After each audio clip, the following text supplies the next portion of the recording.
Qué interesante el tema de hoy día. Y para eso nos acompaña Carmen Gloria, que nos va un poco a introducir acerca de estas relaciones, emoción, algo tan importante en este tiempo de confinamiento, la cognición, en donde muchos de nuestros estudiantes, igual, a pesar de todo el confinamiento, obviamente tienen que seguir estudiando. Los profesores igual dando clases. Y el confinamiento, que es el contexto en el cual hoy día estamos. Y para eso invitamos a nuestra expositora de hoy día, que nos va a responder todas estas preguntas e interrogantes, y que también invitamos a todos nuestros radioescuchas que también hagan sus preguntas en el chat de Facebook o en las redes sociales. Parece que todavía no se conecta, por ahí bien. Hola, Carmen Gloria, ¿cómo estás? Hola, buenas tardes, ¿cómo estás? Bien. Gracias. ¿Cómo has estado esta semana? ¿Perdona? ¿Cómo ha estado? ¿Cómo ha sido esta semana para ti? Similar a como los últimos meses, digamos, con hartas cosas que me piden colegas y hemos organizado hartas cosas, aparte del trabajo en la universidad, así que ahí estamos tratando de hacer muchas cosas al mismo tiempo, porque como la gente está con un poco más de tiempo o más desestructuradas las cosas, entonces han surgido millones de situaciones extra a lo que yo tenía presupuestado, pero ahí hay que tratar de encajar todo. Pero qué bueno, porque ahí hay un apoyo a nivel social. Hay un compromiso en la salud mental hoy día, un compromiso fuerte, que obviamente está muy relacionado con el confinamiento. Y tú varias veces has hablado de bienestar social, y el bienestar hoy día psicosocial es súper importante, y en esto hay distintas áreas que lo involucran, ¿cierto? Algunos, dependiendo de la orientación, hablan del bienestar social, mental, físico, cognitivo y hasta espiritual. Algunos le colocan el agregado. ¿Qué significa considerar la ciencia como una fuente de bienestar social? Bueno, significa en cierta medida, para algunas personas pueden tener otra opinión, pero acá no es mucho las opiniones las que valen, porque significa tener una evidencia que deja que aquellas cosas que yo podría manipular a mi favor como investigador o como grupo de influencia política, no se pueden manipular porque tú tienes una verdad o lo más cercano a la verdad con una evidencia que nos ayuda a guiar procesos de una manera honesta y no manipulativa, digamos. Incluso le hace bien a quien está realizando la investigación, porque uno también tiene sesgos cognitivos y uno se hace mucho una especie de reflexión meditativa constante de que lo que se está obteniendo esté verificado en distintas dimensiones. Eso es lo bueno, que ahora tenemos investigación en distintas dimensiones. Ya hablar de cognitivo o psicológico o emocional como cosas separadas ya ni siquiera debería darse, porque estas son separaciones epistemológicas que hicieron al principio esta cultura griega, digamos, que ellos pensaron bastante y luego Descartes ordenó bastante las cosas, pero las ordenó por nuestra incapacidad de no asumirla de una manera como si ahora se ha asumido en los últimos años, que es desde el punto de vista de los sistemas complejos. Entonces, en el contexto de la complejidad, que es que yo no puedo observar una dimensión de un fenómeno o de una persona y decir que eso es la persona o eso es el fenómeno, que eso es lo que da cuenta en muchos casos estos errores disciplinarios o esto de yo soy del punto de vista, perdón que de repente me sale la sarcástica, pero yo soy de corriente no sé qué. Eso es casi una cosa dogmática, ¿se entiende? La evidencia científica hoy día ha ido dejando de lado muchas de estas posturas dogmáticas, nos ha hecho ser personas que tenemos que tender más a la honestidad y en el fondo también darnos cuenta que para políticas públicas debería haber evidencia científica y no tincadas, carril o manipulaciones políticas. Eso es bienestar social, evidencia a la base de políticas públicas. Importante lo que tú dices, porque ahí hay una visión sistémica en donde a lo mejor ese estudiante no se mira solamente en ese, como esa personita en solitario, sino que se mide a nivel familiar, a nivel escolar, a nivel de instituciones y a nivel social también. Entonces, claro. es muy interesante esa postura. Además, a nivel cognitivo, cognitivo, que esa división es artificial. Exacto. Y también un poco, antiguamente también se pensaba, ¿cierto?, que la reacción iba primero y antecedía a la emoción. Y claro. hoy, claro, hoy se dice que la emoción incide en la reacción que la persona tenga. Me corrige si lo que leí está equivocado. Entonces, si tú nos puedes explicar un poco cuál es la relación que existe entre la emoción y la reacción. Ya, asumo que reacción ustedes lo entienden como conducta, que era lo que delante ponían, no alcancé a ver el video entero tampoco, así que sorry. Sí. Claro. Entonces, claro, lo que pasa es que estamos rodeados de estímulos en el medio, que son perturbaciones para un sistema que se autoorganiza, que es el organismo, ni siquiera el cerebro, es el organismo. Y aquellas cosas que le pasan al organismo, ¿no es cierto?, son las que le dan pistas al hipocampo, en este caso, o a la amígdala, a la ínsula, para decir, ¿no es cierto?, cuál es la red previamente guardada que yo debo evocar en un momento determinado. Y eso no pasa por sectores prefrontales conscientes, sino que dependiendo de los estados fisiológicos, porque las emociones uno puede decir, estoy enojado, un bebé chiquito, un lolito chico dice, no estoy enojado, o sea, y hay alguien que le espejea que ese puchero se llama emoción, porque hay un acuerdo social que le llama al puchero sintomatológicamente algo que se construye como un concepto que le decimos enojo, por ejemplo. ¿Ya? Pero en el fondo eso es un correlato fisiológico, porque es un relatar ciertas cosas que me pasan a nivel organísmico y que a veces las logro relatar y otras veces no, y ese es un gran problema, que nosotros no estamos conscientes interoceptivamente de las cosas que le pasan a mi organismo. Uno puede tener un niño sentado al lado de otro y de la nada le clava un lápiz a su compañero, y uno queda así como diciendo, ¿qué pasó si el otro no le hizo nada? ¿Te fijas?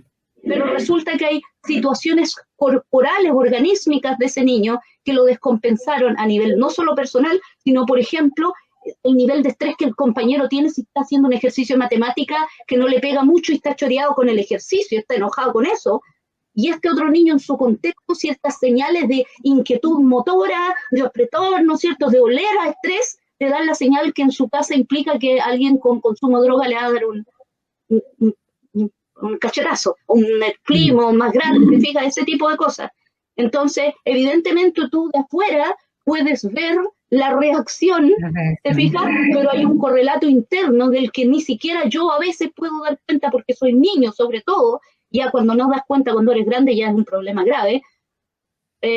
Cuando no cachas, que me refiero a dar cuenta, cuando no cachas que te están pasando cosas, eso pasa en muchos casos con enfermedades, donde uno siente un cierto dolor difuso en algún lugar o incomodidad y se hace loco un par de años y cuando ya se superó un umbral de dolor que también se configuran en tu vida, por lo tanto si tú has trabajado cargando cosas en la feria vas a tener más aguante entre comillas porque tus niveles de umbrales de dolor van a ser diferentes y vas a llegar más tarde a consulta médica cuando de repente ya no hay mucho que hacer. No sé si se entiende lo que estoy diciendo, pero ese es el punto, es el organismo en su interacción con el medio, que se llama autopoiesis, como le dicen, este acoplamiento estructural con el medio, a eso se refiere. Yo no estoy flotando en una burbuja, el mundo incide sobre mí, yo incido sobre el mundo.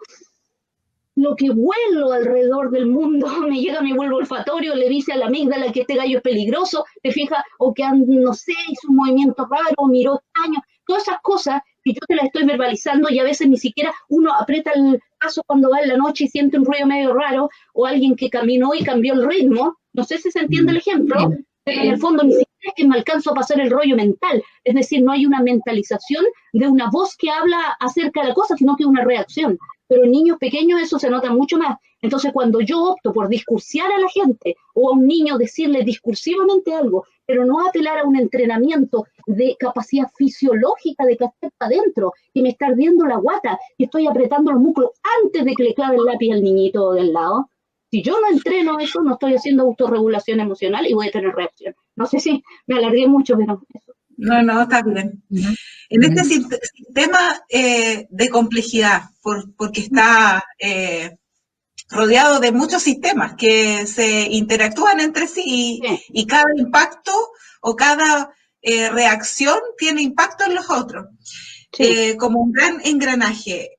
Entendiendo esto y entendiendo la crisis social hoy día existente, el confinamiento, el orden social, ¿cómo crees tú que le afecta a los estudiantes en edad escolar toda esta situación en todas sus áreas, incluida su atención, concentración, el ámbito de las relaciones, principalmente esos dos elementos que son tan importantes a nivel educativo?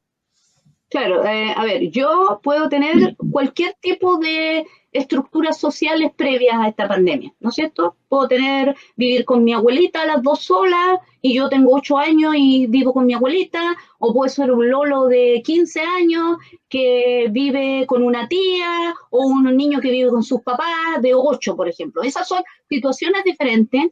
El contexto es diferente, yo puedo vivir en una población donde tengo hartas áreas verdes, o vivo en un sector rural que camino kilómetros para llegar a mi colegio, pero en verano es bello, ¿me entiendes? Ese tipo de cosas. Entonces, esas variables inciden en el estado previo al que entramos, entre comillas, a esta situación de pandemia o a las situaciones, digamos, sociales que pasaron el año pasado.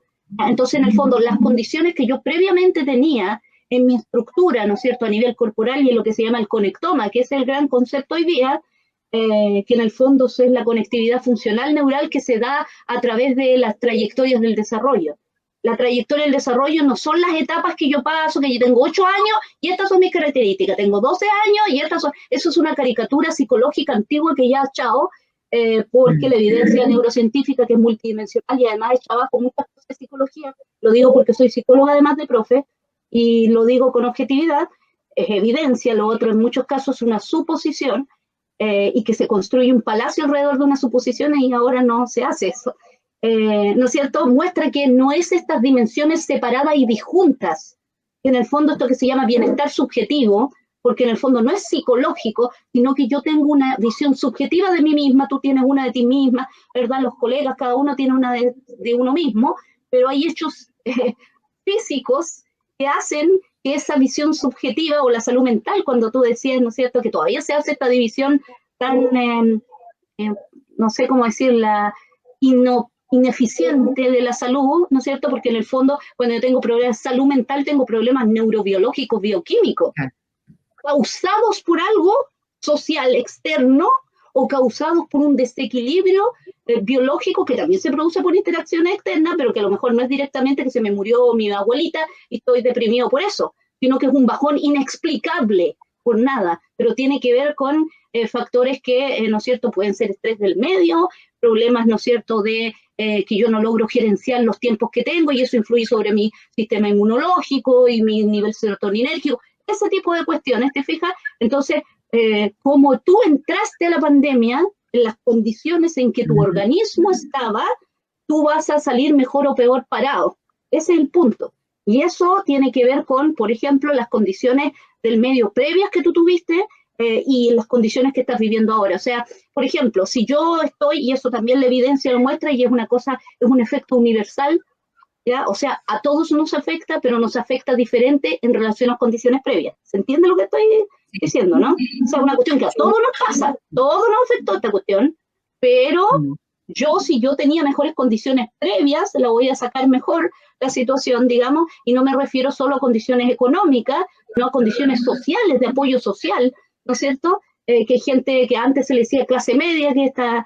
en el fondo es gente precarizada, que no está en pobreza extrema, pero que está endeudado hasta las masas y tiene a un paso de una enfermedad catastrófica para la bancarrota absoluta. ¿Me entiendes? O sea, te decretaron cáncer y no hay colchón económico al que acudir porque nunca hubo. pero está este imaginario social de dignidad que la gente se construía antes. Entonces, dentro de eso, esas personas sí tienen más herramientas para mentalizar algo físico, por ejemplo. Me descargo menos con mi familia, elaboro mejor las cosas porque tuve oportunidad en la vida de por lo menos tener mayor desarrollo del lenguaje. Estudios, me parece en la Católica acá en Chile hace unos años atrás, hablaban de que a los 4 años hay 25.000 palabras de diferencia, entre conceptos de diferencia, entre un niño de un cierto contexto vulnerable, como le dicen acá en Chile, pobreza multidimensional, y, ¿no es cierto?, un niño que está en una situación supuestamente de clase media. Entonces, si tú tienes eso, vas a entrar en mejores condiciones. Segundo, ¿no es cierto?, si uno quedó sin pega, pero no los dos. Si en tu casa vives chiquitita y todo, tu familia y no tu familia, y muchos vecinos con los que tenés que tener una conducta como de agachar el moño, respetuoso, que no te dejan dormir porque tienes sus dramas, ¿te fijas? ¿Cuánto rato permanece en el computador? Conductas que antes eran para un niño amorosas para uno, niñito pasaba corriendo con el gatito o el perrito, y uno decía, mira, si se quedan tan bien, qué bueno haberle comprado este perrito a este niño. Ahora, ¡ay! ¿Entiendes? Y eso le dice al niño, chuta, es una conducta normal para un niño de esa edad, pero ha sido penalizada como si fuera algo malo, ¿entiendes? ¿Se entiende, no? Cosas que eran naturales. Ahora estamos mintiendo en una cámara, ocultando una realidad, ¿no es cierto?, de que uno tiene sus hijos aquí, no son las condiciones iguales y no tienen por qué serlo tampoco. ¿Te fijáis? Pero está toda esta cuestión de mantener una cierta estructura enferma, ¿te fijas? Y el otro lado es carecer de toda estructura que también enferma, porque es buena la rutina, y las rutinas cuando los niños las pierden también les impacta a nivel fisiológico, insisto, son cosas organímicas. Un niño chico puede ser que no te diga que estoy triste, pero va a tener conductas. ¿Por qué? Porque todavía no tiene la capacidad de que lo que le pasa en el centro del cerebro, ¿no es cierto? Este es una cabeza de los frenólogos, pero solo va a explicar con nosotros las áreas superiores del cerebro, sectores temporales, parietales y prefrontales, maduran o les llega, ¿no es cierto?, conexiones desde las áreas emocionales, muy pasado el tiempo en la vida, y llega, si es que hemos tenido oportunidades para mentalizar y para poder estar conscientes de lo que nos pasa. Si uno no tiene eso, tampoco van a llegar, y yo voy a tener problemas de impulsividad, no buena modulación emocional y eso.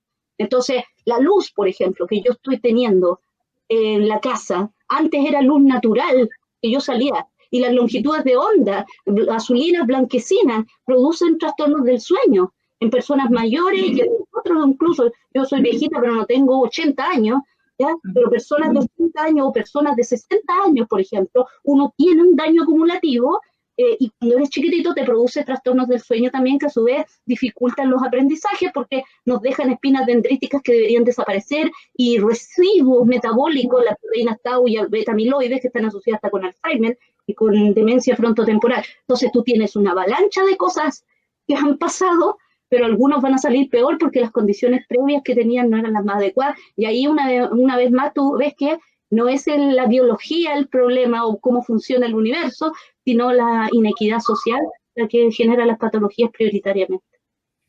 No sé si te contesté. Sí, de todas maneras. En relación un poco a esto mismo que nos mostrabas tú del funcionamiento un poco de nuestro cerebro, ¿cierto? Sabemos que no tienen la misma madurez, digamos, por decirlo de alguna forma, los cerebros de un infante, de un adolescente y de un adulto. Sí. ¿Cómo reaccionan frente a esta pandemia los cerebros de los adolescentes, de los adultos, de los niños? Tú un poco nos adelantabas, ¿cierto?, en la respuesta anterior. Sí, a ver, lo primero que hay que decir es que el cerebro no es un cerebro flotando en un bucket, ¿cómo se puede? Un frasco, ¿ya? Entonces, cuando hablamos del cerebro, en el fondo es casi una caricatura de la realidad, ¿ya? Entonces, el cerebro, en el fondo, lo que guarda son los estados del organismo, ¿ya? Entonces, no es que el cerebro reacciona de otra manera, es el organismo el que reacciona de otra manera. El gran olvidado es el cuerpo, y eso, por ejemplo, ahora lo que se trabaja en Embodiment Cognitive Science, la ciencia cognitiva corporizada en didáctica, en neurodidáctica, no una cognición volando abstracta sobre uno como una nube, porque eso no existe, ¿ya? Entonces, lo aclaro porque es el organismo es diferente en cada uno de los casos. Nosotros tenemos diferente conectividad funcional producto del desarrollo y cómo ese desarrollo se ha dado en una, ¿no es cierto?, en este acoplamiento estructural con el medio. Te lo voy a explicar así, siempre a los alumnos les explico. Si yo hago esto y te digo qué hice, tú me vas a decir que un aplauso, ¿no es cierto?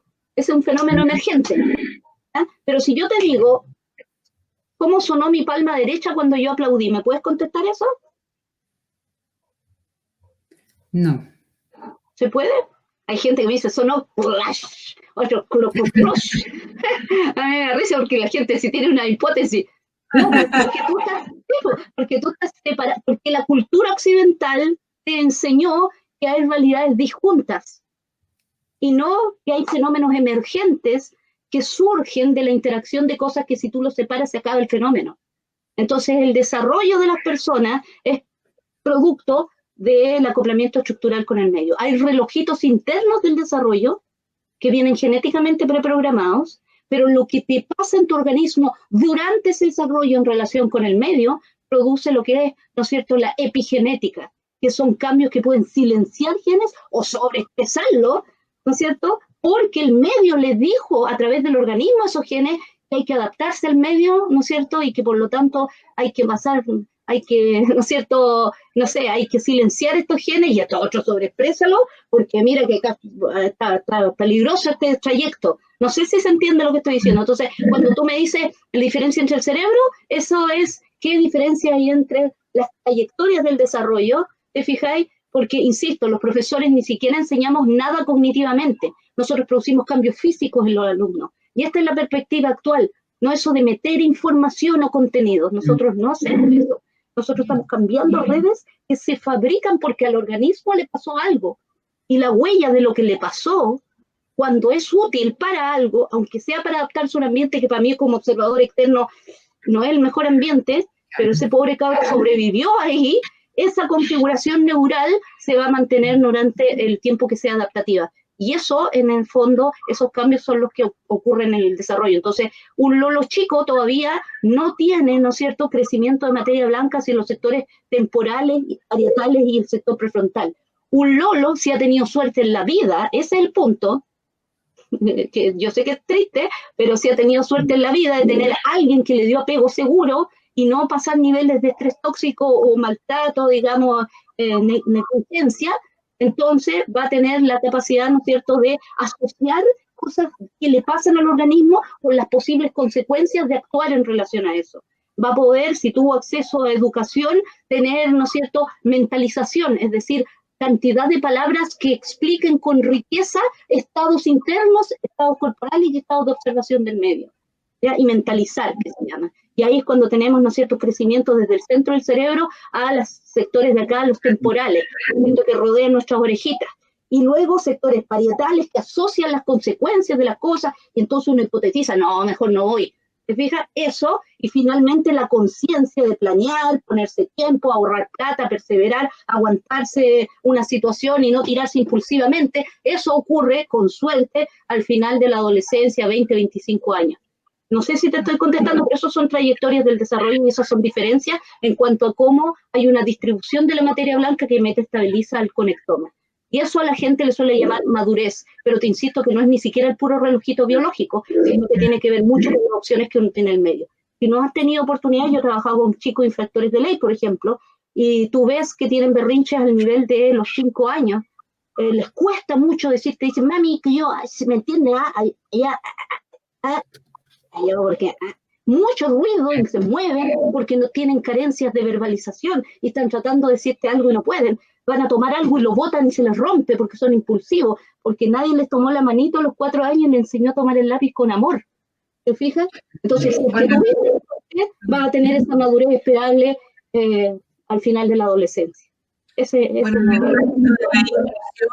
todas las dificultades a nivel, no sé, y condiciones, se ve mucho esto, si es que hay condiciones familiares, ambientales, y hay un excelente desarrollo del que años atrás estos pobres niños estaban escondidos. Entonces yo creo que ahí también hay harto que decir. En relación a los adolescentes, estos adolescentes que hoy día en el confinamiento se echan el bolsillo un poco todo lo que significa el cuidado a sí mismo y el cuidado al otro en tiempos de pandemia. Y no solamente los adolescentes, cuántos adultos también toman esta opción. ¿Cómo se podría explicar desde las ciencias esta conducta? Lo que pasa es que uno siempre, a ver, hay un mecanismo que se llama, o le dicen así para que se entienda, que es como la homeostasis dopaminérgica, ¿ya? Que en el fondo nosotros tenemos ciertos niveles, ¿no es cierto?, de enganche y desenganche bioquímico a lo que nos rodea, ¿ya? Entonces yo puedo engancharme con un rato estar mirando internet, pero si yo tengo un buen desarrollo prefrontal, me voy a desenganchar adecuadamente, porque sí tengo cuestiones que hacer, y yo digo, chuta, ya se me pasó la hora, ahora voy a ponerme a hacer esto, porque si no, voy a tener drama. Ese tipo de cosas las puede tener un adulto si ha tenido suerte, como hablábamos, ¿no es cierto? Pero si no lo tiene, y algunas personas, ¿no es cierto?, tienen niveles de ansiedad altos por factores previos, porque también han quedado problemas ya en la casa de quedarse sin pega o cosas similares, ¿no es cierto? O yo tenía una situación de precarización laboral en que tenía que hacer mis pegas por mi propio lado y aquí estoy secuestrado y no puedo salir a hacer mis pitutos. Ese es el punto. Eso genera un ambiente general de la casa de, ¿no es cierto?, estrés. Entonces, esas cosas hacen que vuelvo a ser así porque la casa huele a estrés, ¿entiendes? No hay un hecho puntual que yo le pegué al Lolo o le dije, no, yo huelo a estrés, incluso trato de hacerme la loca, así como, no, si no pasa nada, los Lolos no son tontos, y ese ambiente de alta ansiedad hace que se produzca esta descompensación que te digo yo, dopaminérgica, y la gente entonces recurre, ¿no es cierto?, o se engancha con conductas adictivas, ¿no es cierto?, y le cuesta salir de ellas. Algo que le genere algún tipo de tranquilidad o un instante de comerse una caluga o unas papas fritas y se come la cosita entera de papas fritas, porque ese momento fue un olvidarse o salirse de este flujo de estrés que me está rodeando. Y ese es el punto que le está pasando a muchos adultos y los chiquillos todavía no tienen desarrollado, digamos, esta comunicación prefrontal que me permita acceder a autorregulación, entre otras cosas. Entonces, además de eso, las pantallas provocan, por la longitud de ondas que tienen, azulina blanquecina, ¿ya? Provocan, que no es la misma luz cálida del sol, por ejemplo, o de la luz de los dormitorios, que debería ser, provocan, ¿no es cierto?, ¿no es cierto?, enganche dopaminérgico, predisponen al organismo para esto. Además, producen trastornos de sueño, por lo tanto, al otro día yo trato de entrar a clase y estoy cansado, porque el exceso del uso de estas pantallas produce trastornos del sueño y produce un mal dormir. Y esto tiene secuelas fisiológicas también. Además, estamos sedentarios. El no moverse es algo no natural. Todavía tenemos la biología de cazador-recolector.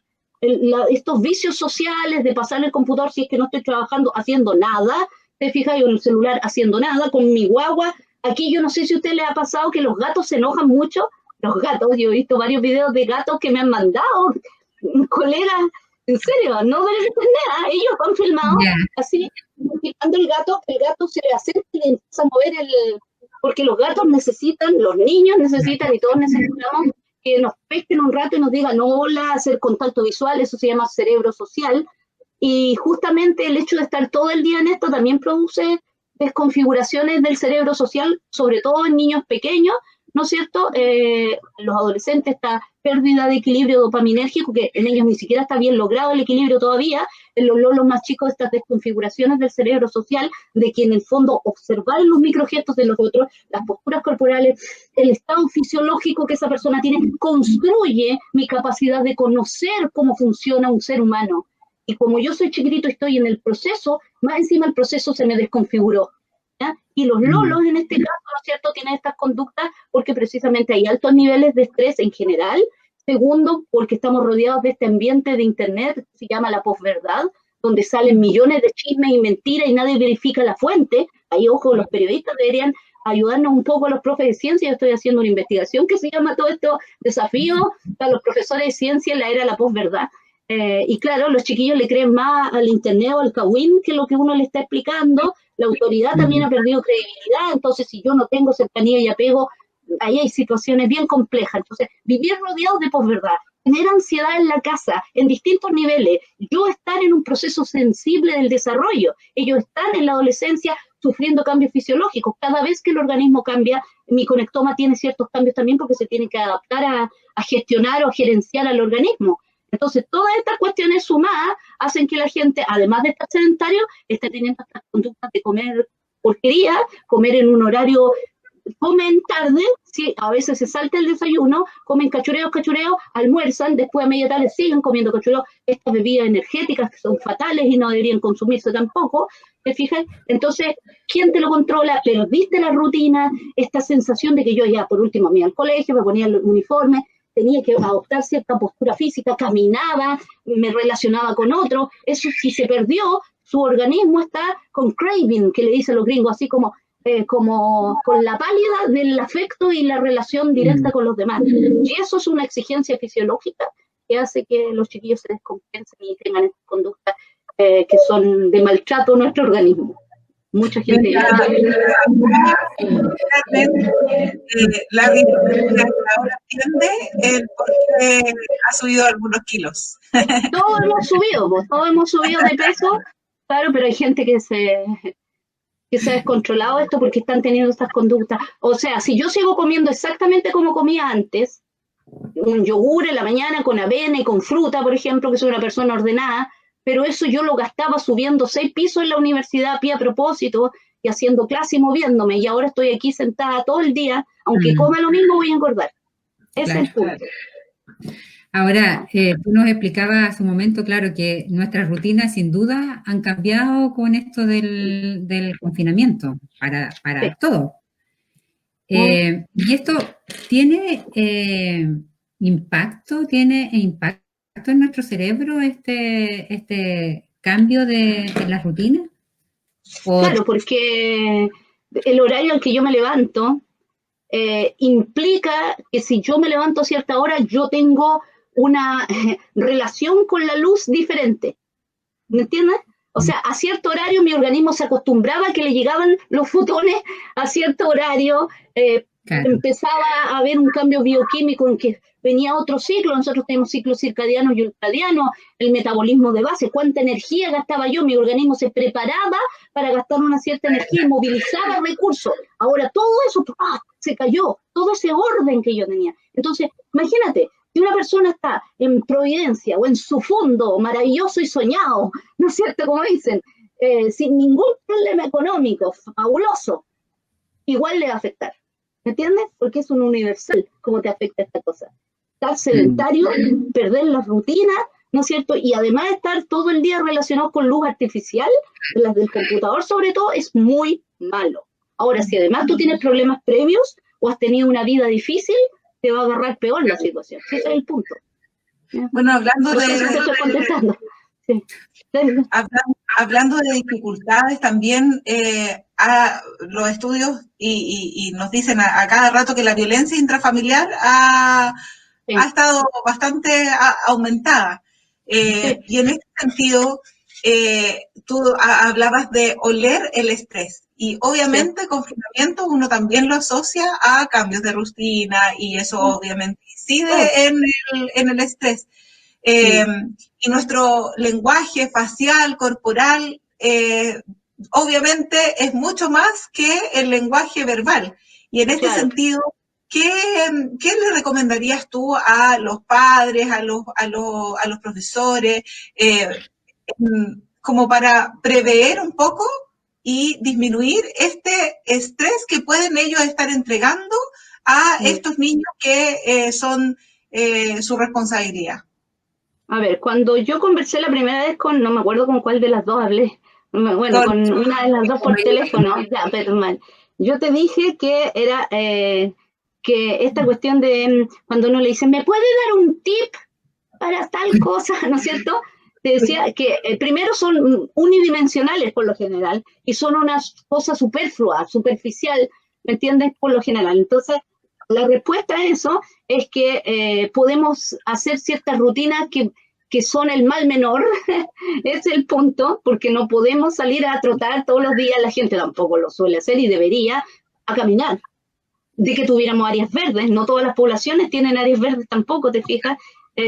No podemos dejar a nuestro lolo durmiendo y hacer ejercicio y después venir a... No todos tenemos opción a comprar un yogur con alto nivel en proteína y bajo en grasa, que es lo que debería uno tomar desayuno, por ejemplo, con cereales, cosas así, fruta, ¿te fijas? Entonces, que yo te diga, bueno, aliméntese lo mejor posible, para algunos es imposible alimentarse bien, y lo siento. Ahora, tratar de no comer esas papas fritas, por ejemplo, tratar de comer no tan tarde en la noche, ¿ya? Tú no deberías, a las abuelas tenían un dicho que era muy bueno y la evidencia científica lo apoya, que era desayune como rey, almuerce como príncipe y cene como mendigo, decían las abuelas, ¿se acuerdan? Claro. Entonces, a mí, yo lo doy como ejemplo de la cantidad de calorías que uno debería tener y la cantidad de comida que uno debería tener y no comer muy tarde. Siempre hay que comer más en la mañana, comer a mediodía o al almuerzo algo ojalá liviano, pero como para mantener el ritmo, decirle al organismo, sí, todavía estamos bien, no te va a faltar comida, y en la noche comer más, la gente come por cosas sociales. Esperemos que el próximo año la gente siga teniendo capacidad de tener 3 comidas, yo no lo sé, pero en este momento, si tú tienes la opción de poder comprarte papas fritas, no te las compres y compra huevito, ¿no es cierto? Trata de comprar una lata de atún que valen como 1.000 pesos, generalmente unas en oferta, y echársele en la noche al pancito, por ejemplo, ese tipo de cosas, comer más vegetales en la noche, no comer tanto pan, sobre todo después de las 5 de la tarde. Si tienes posibilidades de un endulzante, pero te lo digo si tienes, porque a veces cuando la gente le pide un consejo es casi burlarse de la inequidad de este país, dar consejos que sirven para gente con plata y con gente que no lo tiene.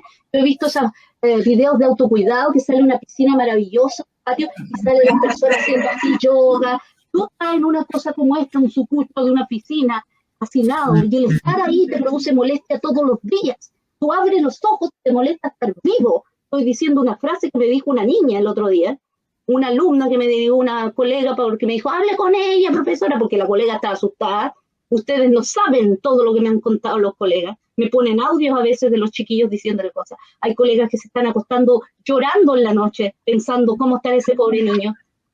Es como tú lo dices. Entonces hay un nivel alto de qué debería hacer la gente, tratar de comer más sano, tratar de tener momentos, hay ejercicios como relajación progresiva de Jacobson, que no son difíciles, uno está sentado y lo que hace, ¿no es cierto?, es tomar grupos musculares, los tensa y después los suelta, cosas que tienen que inflar un globito y desinflarlo, eso uno lo puede hacer con niños. Ahora, ojalá debería haber alguien supervisándote eso, los colegios podrían mandar cápsulas de su equipo psicosocial, yo he hecho cápsulas para los colegios, porque me dicen, por favor, allá uno, eso es lo que te decía, ¿me entienden? Y lo hago dentro de lo posible con afecto y todo, pero yo estoy compensando lo que el sistema no está haciendo.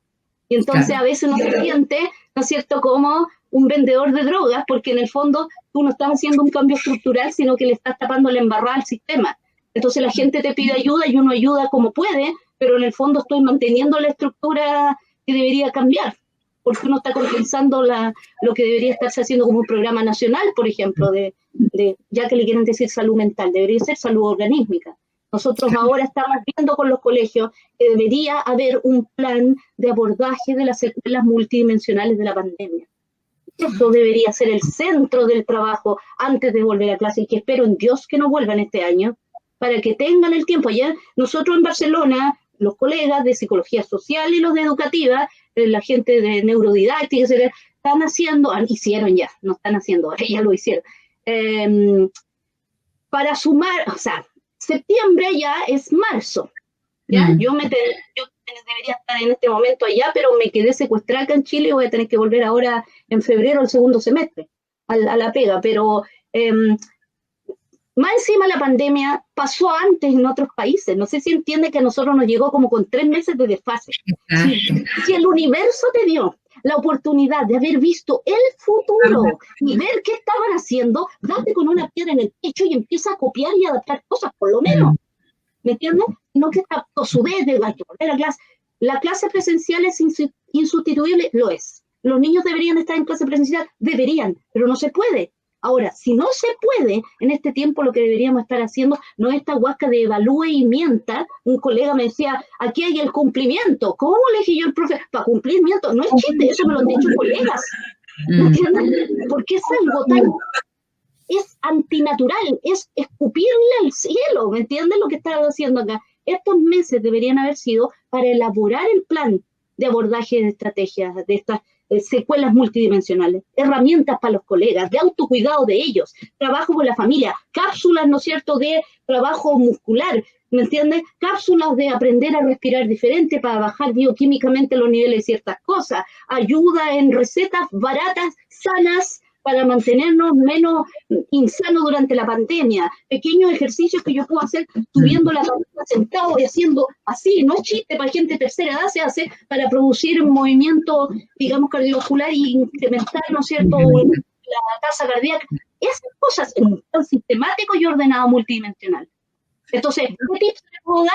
Que ojalá el sistema alguna vez reaccione mejor y que la gente igual hay algunos tutoriales de algunas cosas en internet. Pero esa cosa mágica casi, ¿no es cierto?, de que haga esto y se va a acabar los problemas, eso no es real. Yo creo, Adriana, que te respondió la número 11. Sí, pero no puedo dejar de preguntarte, Carmen, estaba leyendo un artículo que tú escribiste sobre el estrés. Y tú hablas en ese mucho acerca del escaso apoyo que hay a los profesores, que ha habido en este tiempo de pandemia. Y tú utilizas un concepto que yo me gustaría que me lo explicaras o que lo explicara nuestro radio escucha un poco, esta poda perceptual. Me llamó mucho la atención. Ese cortito leíste ya. Sí. Entonces, si tú nos pudieras un poco explicar un poco a qué te refieres, cómo surge este concepto, este término, ¿cierto?, de poda perceptual. Ya. A ver, ¿por qué digo poda? Porque cuando uno se relaciona con las otras personas, tú estás relacionándote con ellas multidimensionalmente. Es decir, tú puedes observar sus microgestos, cómo está la postura física, ¿no es cierto?, la entonación de la voz, a qué huele esa persona, porque no es chiste, eso es un punto súper valioso que la gente no... El bulbo olfatorio le da las señales a la amígdala, y la amígdala da el trigger para decir si algo es peligroso o hay que tenerle miedo o reaccionar rápidamente, y no va hacia áreas superiores, incluso si tú tienes capacidad de autorregularte. En un caso de emergencia uno no empieza a pensar, me irá a morder el puma. No, pues, ¿me entiendes? Se supone, tú tratas de tener una conducta, ¿ya? Entonces, de arrancarte, o tú te estás quemando el dedo y dices, a ver, ¿cuál es la segunda ley de la termodinámica? ¿Qué le va a pasar a las proteínas? Se naturalizan. No, pues tú sacáis el dedo porque te quemaste, ¿cachai? Entonces, en ese sentido, nosotros vivimos con estas señales a nuestro alrededor que nos permiten funcionar, porque uno hace muchas cosas sin pensar, porque tenemos redes por default, redes que se vuelven automatizadas. Caminar, por ejemplo, cuando uno guaguito piensa cada paso que da, porque está aprendiendo. Después uno va caminando y a menos que el piso esté refaloso, que ahí le ponéis más atención, para ti caminar y hablar por celular no es una intrascendencia, ¿no es cierto? Ese es el punto.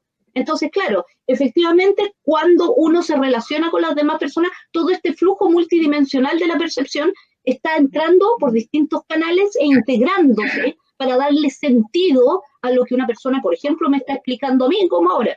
Nosotros en este momento tenemos una poda perceptual, ¿ya? Yo estoy haciendo el esfuerzo de que ustedes a través de lo que yo estoy diciendo y algunos gestos que me puedan ver, ¿no es cierto?, se entienda mejor un concepto que si yo estuviera así o solo la voz y se los digo, generalmente es un poco difícil de comprender.